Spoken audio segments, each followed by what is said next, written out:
कुछ सही कहा आपने। ऑनरशिप की हिंदी तो स्वामित्व भी है, इसको और थोड़ा कोई शब्द यूज कर सकते हैं क्या हम? हाँ, इसको देखो, एक तो ऑनरशिप है, मैं इसका मालिक हूं, तो जब मैं किसी चीज का मालिक हूं तो स्वामित्व किसका हुआ उस पर? मेरा। तो जिम्मेदारी किसकी हुई? आपकी। मेरी। ओनरशिप का मतलब होता है सर जिम्मेदारी। जब आप ये रिस्पॉन्सिबिलिटी ले लें, जिम्मेदारी ले लें, काम को किसका मान के करना शुरू कर दें? अपना। अब उसका फायदे बताता हूं दो। इमेज तो सो बदलेगी, सो बदलेगी। ये जो आपका 99% का, मुझे जब स्ट्रेस मैनेजमेंट के लिए बुलाया जाता है सर, 99 जो हमारे पास सेशंस के लिए कॉल आती है, वो आती है स्ट्रेस मैनेजमेंट के लिए कि सर स्ट्रेस पे बोलना है, डिपार्टमेंट में, कंपनी में स्ट्रेस बहुत है। मैं कहता हूं ये जो स्ट्रेस मैनेजमेंट नाम का शब्द है, मुझे इसी पर ऐतराज है, उस पर डिटेल पे नहीं जा रहा, पर मैं आपसे कुछ और सवाल पूछता हूं। स्ट्रेस को थोड़ी देर के लिए अगर मैं अंधेरा मान लूं और आपसे कहूं कि जिस कमरे में अंधेरा है तो आप इसे दूर कर दो, तो क्या करेंगे? बाल्टी भर भर के अंधेरा बाहर निकाल देंगे। क्या करेंगे हम लोग? लाइट लगाएंगे उसमें, लाइट लगाएंगे। तो स्ट्रेस को दूर करने के लिए स्ट्रेस पे काम नहीं करना होता, अंधेरा दूर करने के लिए उजाला करना पड़ता है। उस उजाले का नाम है ऑनरशिप। ऑनरशिप मतलब जब आप काम की क्या लेने लगे? जिम्मेदारी। मैं चुनौती के साथ कहता हूं, पहले रीजन बता दो, स्ट्रेस का रीजन क्या है? ऑनरशिप लेते ही आपकी जिंदगी में अंतर क्या आएगा? 3 दिन से आपकी ड्यूटी लग रही थी इलेक्शन में, आज कहीं और ड्यूटी लगी हुई थी, स्पेशल वो हो गई थी आपकी, डिप्यूट कर दिया गया था आपको। 3 दिन से बड़े इरिटेट थे, परेशान थे। 3 दिन बाद आप घर जा रहे हैं, ट्रेन से घर जा रहे हैं, 2.5 घंटे, रात के 2:30 बज रहे हैं, आप नींद में हैं, सोए हुए हैं, और अचानक बच्चे के रोने की आवाज आती है।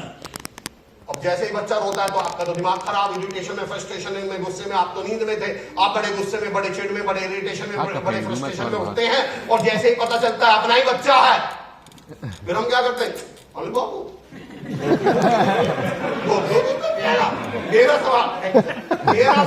मेरा सवाल, आपका गुस्सा कहां गया?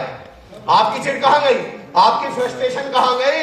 इसका मतलब था मैम, इसका मतलब हमें गुस्सा और चिढ़ बच्चे के रोने पे नहीं आया था, हमें रोने पर आया था दूसरे के बच्चे के रोने पे। जितने लोग स्ट्रेस की कहानियां सुना रहे हैं उनके साथ समस्या ये है, वो इस काम को दूसरे का काम मान के चल रहे हैं।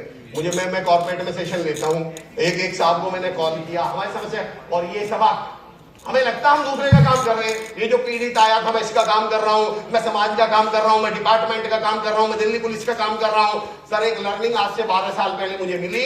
मैंने अपना करियर एज ए टीचर शुरू किया था। मैं एक बच्चे की कॉपी चेक कर रहा था, बच्चा आया, बोला सर मेरी कॉपी दे दो। मैंने कहा हाँ बैठो बेटा, मैं तुम्हारा ही काम कर रहा हूं। उसका जवाब सुनिए, बोला एक्सक्यूज मी सर, आप मेरा काम नहीं कर रहे, आप अपना ही काम कर रहे हैं, मेरी कॉपी चेक करना आपका ही काम है। मुझे उस दिन समझ में आया कि भैया हमें लगता है हम डिपार्टमेंट का काम कर रहे हैं, हमें लगता है हम पीड़ित का काम कर रहे हैं, हमें लगता है हम दुनिया का काम कर रहे हैं, और इसलिए हमें स्ट्रेस है, इसलिए हमें तनाव है। जिस दिन हमें समझ में आ गया हम काम किसका कर रहे हैं? अपना। स्ट्रेस खत्म हो जाएगा, सारा तनाव खत्म हो जाएगा। मैंने अपने दोस्त को कॉल किया 6 महीने पहले, मैंने कहा रवि क्या कर रहे हो? बोले कुछ नहीं, बस यार ऑफिस का काम कर रहा हूं। अब मुझे तो सबक मिला हुआ था, मैंने तो लर्निंग नहीं हुई थी। बोले कुछ नहीं यार, बस ऑफिस का काम कर रहा हूं। मैंने कहा एक्सक्यूज मी? बोले कुछ नहीं अमर भाई, ऑफिस का काम कर रहा हूं। मैंने कहा सुनो दोस्त, हो सकता है आप ऑफिस में काम कर रहे हो, पर आप ऑफिस का काम नहीं कर रहे, काम अपना ही कर रहे हैं। विराट कोहली को लग रहा है कि मैंने भारत के लिए 100 रन बनाए हैं। मैं कहता हूं 6 मैच में 0 पे आउट होकर देख लो, पता चल जाएगा, भारत का चोला बंद होगा या अपना हो जाएगा। हमें सारी जिंदगी लगता है हम दूसरे का कर रहे हैं। मेरे एक सीनियर है, दोस्त तो नहीं कह सकता, LIC में DGM साहब है, प्रवीण पृथ्वी सर। रात के 10:30 बज गए एक दिन, ऑफिस में भाभी जी का फोन आया कि टाइम देख रहे हो, समय देख रहे हो, 10:30 बज रहे हैं, आज खाना LIC देगी क्या? सर का जवाब सुनिए। सर बोले सुनो, खाना तो पिछले 25 साल से LIC दे रही है, आप उसे घर में बना रही है। जिस दिन इस LIC ने देना बंद कर दिया ना, तो घर में बनना बंद हो जाए। एटा के डीएम साहब सर एटा डीएम साहब थे, अंकित अग्रवाल साहब, उन्होंने मुझे गवर्नमेंट टीचर्स की ट्रेनिंग के लिए बुलाया एटा, फिर वो बिजनौर आए तो बिजनौर बुलाया, और वो हमेशा कोशिश, तो मैंने वहां एक उदाहरण दिया गवर्नमेंट टीचर से। मैंने सिर्फ एक ही बात बोली, मैंने कहा सर ये जो बच्चा बैठा हुआ है ना सामने, आपने मुझे कितनी भी कहानी सुना लो, सरकार ऐसी ड्यूटी लगा देती है, गवर्नमेंट ये कर देती है, वो कर देती है, पर्ट से ये वो, मैंने कहा सब ठीक, मुझे बस ये बता दो इसकी क्या गलती है। मुझे बस आप ये बता दीजिए इसकी क्या गलती है जिससे आप बदला ले रहे हो। पढ़ा आप इसे नहीं रहे। और मैंने हाथ जोड़ के सर उनसे एक बात कही, मैंने कहा सर जिस दिन इन बच्चों ने सरकारी स्कूल में आना बंद कर दिया ना, तुम्हारे डीपीएस में जाने बंद हो जाएंगे, तुम्हारे खेतान में जाने बंद हो जाएंगे। वो जो खेतान में डीपीएस में अपने को पढ़ा पा रहे हो ना, वो इसलिए पढ़ा रहे हो कि ये सरकारी में आ रहे हैं। जिस दिन उन्होंने आना बंद कर दिया, अपने जाने बंद हो जाएंगे। जिस दिन इन पीड़ितों ने, इन परेशानों ने, इन दुखियों ने हमारे पास आना बंद कर दिया, उस दिन हमारी बहुत ज्यादा जरूरत बचेगी इस धरती पर। तो मैं आपसे रिक्वेस्ट करता हूं कि बस सारा खेल किसका है? थॉट का। और मेरा तो एक सवाल है, काम तो करना पड़ेगा। भाई सेकंड ऑप्शन है क्या? Do I have second option? एक थ्योरी है sir, eat the frog first. Theory क्या कहती है ma'am? Eat the frog first, मतलब सबसे पहले किसको खा लो? मेंढक को खा लो। अब ये क्या मतलब हुआ मेंढक को खा लो? मेंढक एक्चुअली यहां मेटाफर है। वो कहते हैं भाई देखो तुम पे सुबह से शाम तक कुछ काम रहेंगे, कोई काम आसान होगा, कोई मुश्किल होगा, कोई बहुत मुश्किल होगा। और इस दुनिया में 99% लोग गलती क्या कर रहे हैं? मुश्किल काम से बचते हैं, उसको पीछे टालेंगे। उन्हें लगता है ये तो बड़ा मुश्किल काम है, पर मैं कहता हूं करना तो वो पड़ेगा। तो वो कहते हैं खुशी इंसान और कामयाब इंसान में और नाकामयाब और दुखी इंसान में अंतर बताते हैं। वो ये कहते हैं दोनों में। मैं प्रैक्टिकल तरीके से बता देता हूं। बोले जितने कामयाब और दुखी इंसान है, सॉरी कामयाब और खुशी इंसान है, वो क्या करते हैं सर? मुश्किल काम को पहले कर लेते हैं। गुलाब जामुन है, आइसक्रीम है और मेंढक है, खाना तीनों पड़ेंगे पहले मेंढक। तो परेशान आत्मा क्या करता है? बस एक ही गलती करता है, दुखी आत्मा। वो मेंढक को लास्ट में सरकाएगा। पहले सोचे गुलाब जामुन मेरे बस की नहीं है तो मैं तो बाद में। और मैं कहता हूं जिसने लास्ट में मेंढक खाया, उछल 3 बार मेंढक खाया है। मेंढक से मतलब समझिए मुश्किल काम। बताओ कैसे खाया है? क्योंकि उठा तो सर उसने गुलाब जामुन ली, पर दिमाग में क्या चल रहा? मेंढक। वो ऐसे खाता है गुलाब जामुन को, मैं बताता हूँ। उठा लेगा गुलाब जामुन, उधर मेंढक बचा हुआ है।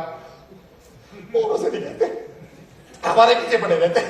मेरी ड्यूटी लगाए और कोई नहीं दिखता, हम ही दिखते हैं। अब इससे पूछ के देख लो, सारा खेल किसका? फोकस का। अब इससे पूछ के देख लो तुझे गुलाब जामुन कैसी लगी? गुलाब जामुन, इसे पता ही नहीं है मैं गुलाब जामुन खा रहा था। और लास्ट में क्या खाना पड़ गया? मेंढक। जितने कामयाब और खुश लोग हैं, पता है क्या करते हैं सर? इन्हें समझ में आ गया सर मेंढक तो खाना है, मुश्किल काम तो करना है, साहब के सामने पेश होना है, जनता के बीच पहुंचना है, पीड़ित की सुननी है। समझ में आ गया तो ये सबसे जाते ही घर घुसते ही पहले क्या करते हैं सर? ये मेंढक उठाएंगे सर। अनिल सर, ये सबसे पहले मेंढक उठाएंगे, खाएंगे, 2 मिनट मन खराब होगा, उल्टी जैसा लगेगा, 1 गिलास पानी पिएंगे, 5-7 मिनट बाद अब ये क्या हो चुके हैं? सेटल।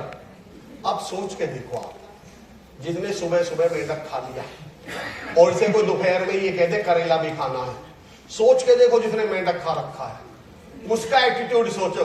लाभ है हमने मेंढक खा ली है, अब ये आदमी करेला को कुछ मान रहा है क्या? मैं सोच के देखो जिसका मेंढक बचा हुआ और उसे साहब किसी ने बोल दिया दोपहर में करेला भी खाना है, उसके लिए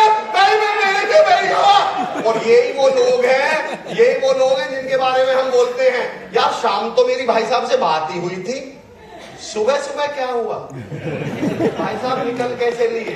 एक्चुअली ये वही भाई साहब है जिनका मेंढक बचा हुआ था, कोई करेला और दे गया, भाई साहब निकल लिए।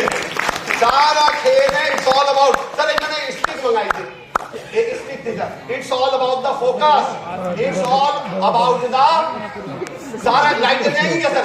खेल फोकस का है साहब। इस धरती पर सारा खेल किसका है? दुनिया में कुछ नहीं बदलता, बदलता है तो सिर्फ क्या? आपका फोकस। ले लेता हूँ सर, आप आएंगे? हाँ, क्या नाम है सर आपका? दीपक भाई आइए सर। अब मैं ताकत बता रहा हूँ आपको, फोकस की ताकत। सारा खेल किसका है? ताकत का, फोकस का। अगर हम ये समझते दुनिया वही रहेगी, दुनिया में कुछ नहीं बदलता। बदलता क्या है? दीपक भाई बचपन में ऐसा वो बैलेंस सा बनाया है, याद है? ऐसे बनाते थे, बनाऊंगा।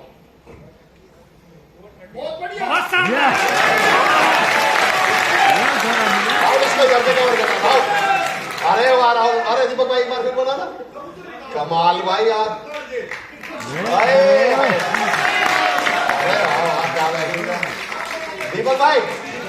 दीपक भाई आ जाओ, दोबारा बैलेंस बनाना है। शर्त ये है फोकस उंगली से नहीं हटेगा, निगाह यहाँ से नहीं हटेगी, फोकस यहाँ से नहीं हटेगा, तब नहीं बनेगा, उंगली से निगाह नहीं बनेगा, फोकस ना हट जाए। उंगली पे नीचे,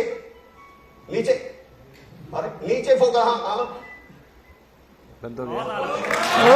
फिर बताओ, दोनों में अंतर समझ में आ रहे हो? दोनों बार में निगाह यहां होनी चाहिए, यहां से निगाह नहीं हटनी दीपक भाई। अरे फिर बताओ, किसी की इच्छा हो तो वो भी ट्राई कर ले। फिर बताओ दीपक भाई,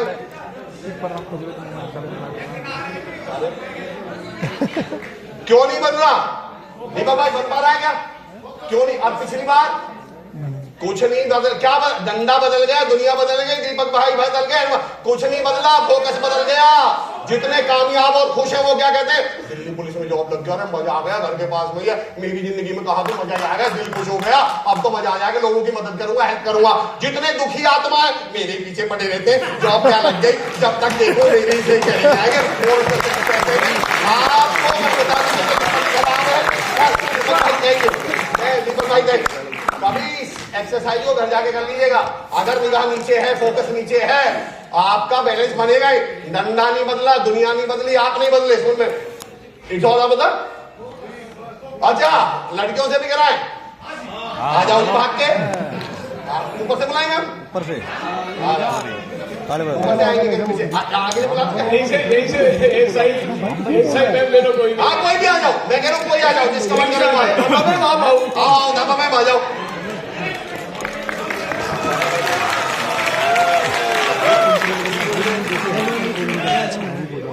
ऐसे एक उंगली पे जो हम बनाते थे बचपन में, पहले तो अपने हिसाब से बनाना, जैसे बनाते थे।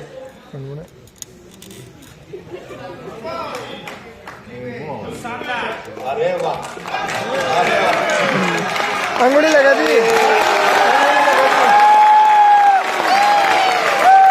अरे भाई साहब, आ जाओ, आगे आ जाओ। अब मैम नीचे देख के बनाना है, नीचे हाथ पे, नीचे हथेली पे देख के, नीचे देख के, नीचे देख के बना दे। यहाँ से निकाली हटनी हथेली पे से।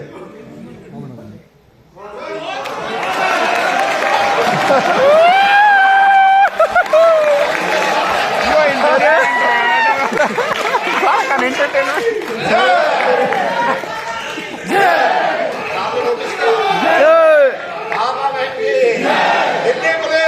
जिंदाबाद। आपने नोटिस किया जब मैम ने निगाह नीचे करी तो पूरा मतलब ये देख लो, आधा काम करना पड़ गया। और उसके बावजूद ध्यान अगर नोटिस किया हो, बैलेंस कब बन पा रहा था जब बार बार ऊपर देख रही। मैं सिर्फ ये बता रहा हूँ, डंडा वही है, मैम वही है, दीपक भाई वही है, एनवायरमेंट वही है, सिस्टम वही है, सीनियर्स वही है, माहौल वही है। अंतर किसका? अरे सर करके दिखाएंगे, बदलो सर,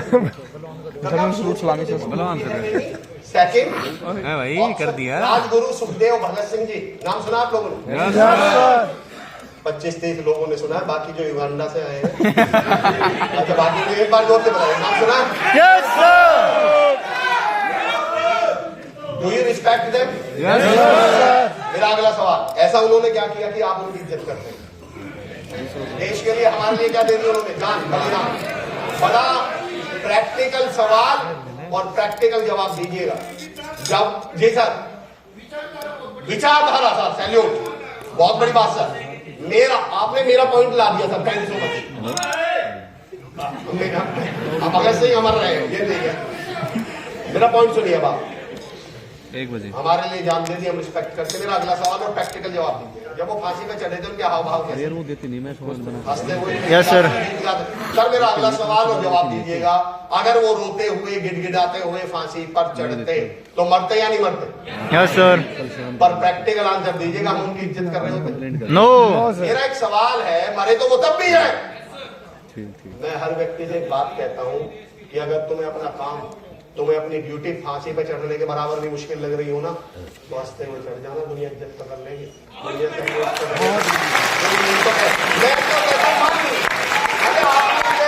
आपने मुझे 100 कहानियां सुना दी, इतनी दिक्कत है जी, प्रेशर है जी, इतना सब है। मैं एक CDTI में सेशन ले रहा था, हाथ जोड़ के रिक्वेस्ट करके उदाहरण देता हूँ सर। सब इंस्पेक्टर साहब थे, बोले सर स्ट्रेस बहुत है, प्रेशर बहुत है, तनाव बहुत है, प्रेशर बहुत है, डिपार्टमेंट तो बहुत अच्छा, तनाव बहुत है। मैंने कहा साहब 2 सवाल है मेरे। बोले जी क्या?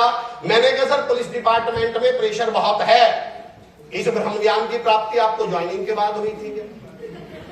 जिस समय आप दिल्ली पुलिस का, यूपी पुलिस का फॉर्म भर रहे थे, उस समय मन में क्या चल रहा था कि जैसे सब इंस्पेक्टर या कांस्टेबल बनकर डिपार्टमेंट में जाऊंगा, जैसे ही चौकी पर पहुंचूंगा तो वहां 4 लोग आरती लेकर बैठे होंगे और जाते ही कहेंगे आइए। मैंने कहा मुझे देखो स्ट्रेस किसको बोलते हैं, मैम स्ट्रेस किसको बोलते हैं? सुमन मैम मुझे ये कह के बुलाए कि अमर भाई आ जाओ, हमारे यहाँ मूवी चल रही है, धुरंधर मूवी दिखाएंगे, और ये मुझे भंडारे में बैठा दे यहाँ कीर्तन में, तो मुझे चिढ़ छूटेगी या नहीं? भाई क्या कह के बुलाया था, मूवी दिखाएंगे, बैठा दिया भजन में, भंडारे में, चिढ़ छूटी। अरे जब इन्होंने बुलाया ही भजन कह के है, बुलाया ही भंडारा कह के है, फिर क्या बात की चिढ़ है? तो जब आप इस डिपार्टमेंट में पहले से ही जानते थे कि भैया इसमें तो किसी भी समय ड्यूटी लग सकती है, इसमें तो 4-4 दिन हो जाते हैं बच्चों का मुंह देखे हुए, इसमें तो 6-6 दिन हो जाते हैं, ऐसी चौकियों पे पोस्टिंग मिलेगी जहां से घर फोन पे भी बात नहीं हो पाएगी, ये तो मुझे पहले मालूम था। और पहले मालूम है तो फिर ये प्रेशर कैसे है, फिर ये स्ट्रेस कैसे है, उसका भी रीजन बताऊंगा। मिल गई ना सारी लड़ाई इस बात के लिए मिल गई। मेरा दूसरा सवाल उनसे, मैंने एक सवाल पूछा सर, मैंने कहा सर कौन से बैच से हो? बोले सर 2019 से। मैंने कहा सर कितनी वैकेंसी थी? बोले सर 3500। मैंने कहा साहब फॉर्म कितने भरे गए थे उस साल? अरे बोले भाई साहब सर तो फॉर्म तो लगभग 15 लाख के बराबर भरे गए थे। मैंने कहा सर असली स्ट्रेस और असली तनाव जानना चाहते हैं ना तो 14,96,500 उनके घर जाके देख लो एक बार, जिनका नंबर नहीं आया वैकेंसी में, जिन्हें ये यंग बच्चे, ये साहब ये यंग, देखो मैं सीनियर्स तो बैठे हुए हैं आज से 25-30 साल पहले, जिनके जो नए लड़के बैठे हैं उन्हें पता है, इनके गांव से 1,000 बच्चे तैयारी कर रहे थे, 500 बच्चे तैयारी कर रहे थे, नंबर 15, 16, 18 का आया है। तनाव उनका जाके पूछो जिनका आया नहीं, असली तनाव तो वो झेल रहे हैं। आपको मालूम है भारत में कितने प्रतिशत लोगों की पर मंथ की सैलरी 50,000 होगी? कितने लोग महीने के 50,000 कमाते हैं भारत में? Any idea? परसेंटेज में एनी आइडिया? तो कोई भी आइडिया बताइए सर, कुछ भी सही गलत। सर कितने? 1% भी नहीं। सर अगर मैं इनकी जगह होता तो आपके लिए ताली बजाता सर। क्या बात कही आपने, सही जवाब दिया। क्या नाम है सर? अमरीश साहब। और अमरीश सर सही बताऊं, भगवान कसम इनसे तो ढंग की बजाता, ऐसी तो नहीं बजाता जैसे इन्होंने बजाता। जब मैं पूछता हूं कोई 20% है जी, 25% है, 50% है, सेशन खत्म होते ही गूगल सर्च करिएगा 2.06% लोग हैं जो भारत में 50,000 महीना कमा पा रहे हैं। मैं आपसे हाथ जोड़ के ये कह रहा हूं हम उन 2% में हैं, और हम कह रहे हैं हमें तनाव है।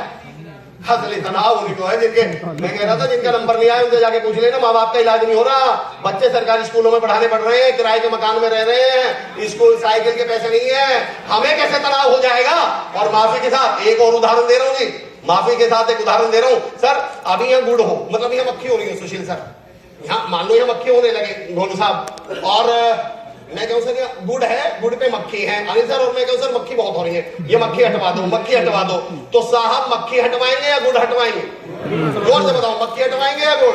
मक्खी नहीं सर, मक्खी हटवाएंगे। आप उदाहरण सुनिए मेरा, भगवान से कह रहे हैं काम में तनाव बहुत है, काम में तनाव बहुत है, काम में तनाव बहुत है, और भगवान तनाव हटवा दे, तो भगवान तनाव हटवाएगा या काम? काम। भगवान कहेगा आजा बेटा अब तो बिना तनाव के काम दे देगा। दोबारा कभी ईश्वर से कह मत देना, ईश्वर के एहसान मानिए कि काम वाला तनाव मिला है। जिन्हें बिना काम का तनाव है ना सर, उनके तनाव की तो कुछ सुन भी नहीं रहा। सही बताऊं, आपका तनाव सुनना तो पड़ रहा है घर वालों को। भाई मैं अगर 50-60, मैं दिल्ली पुलिस का जवान हूँ, ASI साहब हूँ, सब इंस्पेक्टर साहब हूँ, और मैं घर जाके अपनी वाइफ से बोलूं और आपको दिमाग खराब हो गया, तो वाइफ 10 काम छोड़ के क्या बोलेगी? क्या हुआ जी मुझे बताओ तो सही। मैं बेरोजगार घूम रहा हूँ और घर जाके अपनी वाइफ से बोलूंगे तो दिमाग हाथ तुम्हारा दिमाग खराब है। अरे दिमाग, और मैं घर जाके बोलूंगी तो किस्मत ही खराब है। तुम्हारी क्या किस्मत, भाग तो मेरे फूट रहे हैं, तुम्हारे यहाँ जाएंगे। मैं ये बता रहा हूँ, भगवान का एहसान मान लो, काम वाला तनाव दे रखा है भगवान ने। भगवान की कसम खा रहा हूँ, बिना काम वाला तनाव मिल गया ना तो बहुत दिक्कत हो जाएगी। रोज हाथ जोड़ के आया करो कि भगवान तेरे एहसान है कि काम वाला तनाव है, मुझ पे डिपार्टमेंट वाला तनाव है, इज्जत मिलती है, लोग कहते हैं फलाने का। और ये मैं बता दूं, इसको केवल माफी के साथ बता रहा हूँ, इसको केवल 50-60 हजार की नौकरी मत समझ लीजिए, इसने आपकी सोशल वैल्यू बदल दी है। वो आज रिश्तेदार 4 बार आपको फोन करके पूछते हैं, वो इसने आजमाई है। इसको केवल 50,000 का काउंट मिलेगा। और हमने के 90% लोगों ने ये दंश झेला है। आप तो नए नए बच्चे हैं, आप अपना स्टेटस इससे पहले देख लेना और इसके बाद वाला देख लीजिएगा। तो मैं ईश्वर का शुक्रिया अदा करता हूं। एक बात सब मिलकर लास्ट पॉइंट पे जब मैं आऊंगा तब मैं आपसे ग्रेटिट्यूड करवाऊंगा। रही बात मुश्किलों की, चुनौतियों की, तो सब जगह होगी। ये तो परेशानियां तो है ही, दिक्कतें तो है ही। हम गलती क्या करते हैं हमारे? अच्छा, दो लोग हॉस्पिटल में एडमिट हैं, दोनों की हार्ट बीट बता रहा हूं, दोनों का मतलब बताइएगा क्या है? दो लोग हॉस्पिटल हैं, दोनों के मॉनिटर में ऊपर वाले की हार्ट बीट बिल्कुल सीधी चल रही है ऐसे, और नीचे वाले की ऐसे ऊपर नीचे चल रही है। दोनों का मतलब बताइए। ऊपर वाले के पास गया, नीचे वाला जिंदा है। पर सब देख रहे हैं इसकी जिंदगी में तो उतार चढ़ाव चल रहे हैं। अरे उतार चढ़ाव चल रहे हैं जब तो जिंदा है। और हम सबसे पहली गलती क्या करेंगे? सुबह उठेंगे, मंदिर मस्जिद गुरुद्वारे जाएंगे और भगवान से पहली प्रार्थना क्या करते हैं? हे मेरे मालिक, मेरी जिंदगी में उतार चढ़ाव मत दे, शुक्र करो सुन नहीं रहा। बुला देगा, सीधी कर देगा, फिर मत कहना। फिर हम 13 दिन बाद क्या कहेंगे? क्या पूरी थोड़ी गर्म देखा। मैं तो कहता हूँ मेरे मालिक रोज मुश्किल दे, चुनौती दे यार, दिक्कत दे, हमें सौभाग्य मिला हुआ है। मैं देखिए, मैं कोई किताबी बात करूंगा नहीं,